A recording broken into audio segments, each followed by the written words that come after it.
सो JEE NEET के लिए रोडो तो जरूरी है, बट लेट्स गो प्लस कुछ एक्स्ट्रा सॉल्व करते हैं। प्रॉब्लम 1.106 आपने पढ़ा ही होगा कि small disc A is placed on incline plane forming an angle alpha, it's imparted initial velocity V naught. हमें फाइंड करना है कि वेलोसिटी ऑफ द डिस्क कैसे वेरी कर रहा है if coefficient of friction is 10 alpha और इनिशियल मोमेंट ये गिवन है। होपफुली आपने इसको ट्राई किया होगा। Let's look into solution. Okay, so यहाँ मैंने कुछ चीज़ें ड्रॉ करके रखी हैं, जस्ट मार्कर पर फोकस करिए, ठीक है। कुछ चीज़ें यहाँ पर हमें पता होनी चाहिए कि इफ़ वेलोसिटी अगर इस डायरेक्शन में है, सो इंस्टेंटी जो उस मोमेंट पे जो फ्रिक्शन है वो exactly opposite to instantaneous velocity के डायरेक्शन में होगा। अगर वेलोसिटी इधर हो जाती है तो फ्रिक्शन एग्जैक्टली इसके ऑपोजिट एक्ट करेगा, दैट्स इट। तो किसी मोमेंट पे जब ये फाई बना रहा था तब वेलोसिटी इधर थी, so there will be a friction के टाइम्स नॉर्मल रिएक्शन।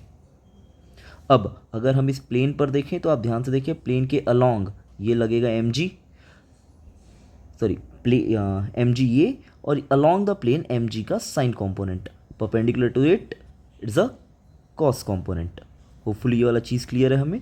जैसे ये चीज़ हुआ तो उसी को मैंने इस तरीके से रिप्रेजेंट किया है, सिर्फ उसी चीज़ को, सिर्फ along the plane this and जिस डायरेक्शन में वेलोसिटी है वो।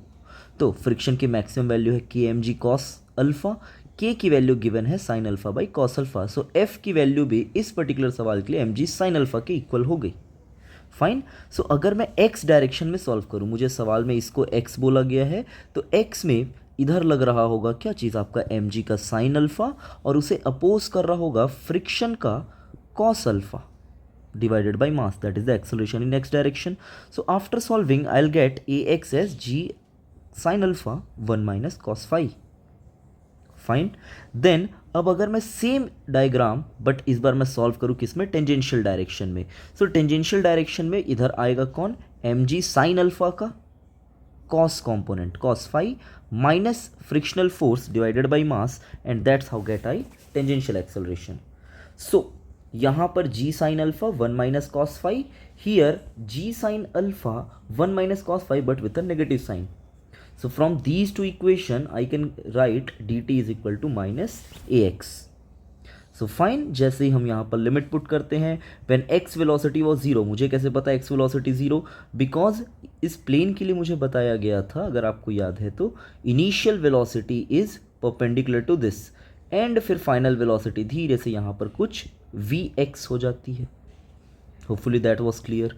सो v velocity मुझे पता है, when vx was 0, initial velocity was v0, now final velocity is vx, this is v, and after solving we will get v is equal to v0 1 plus cos phi.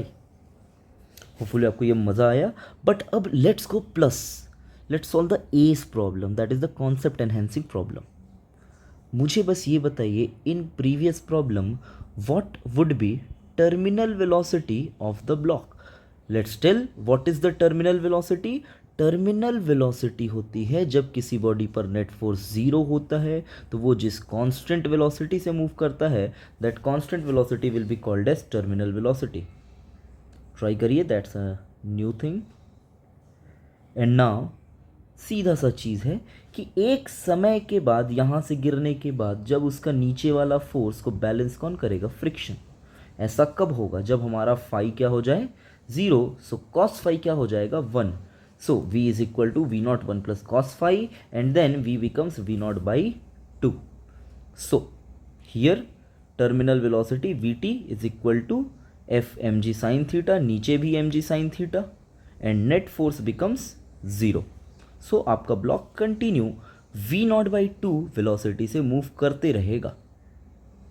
Okay, hopefully आप इससे बढ़िया समझे। Next question को फिर मिलेंगे। Have a nice day.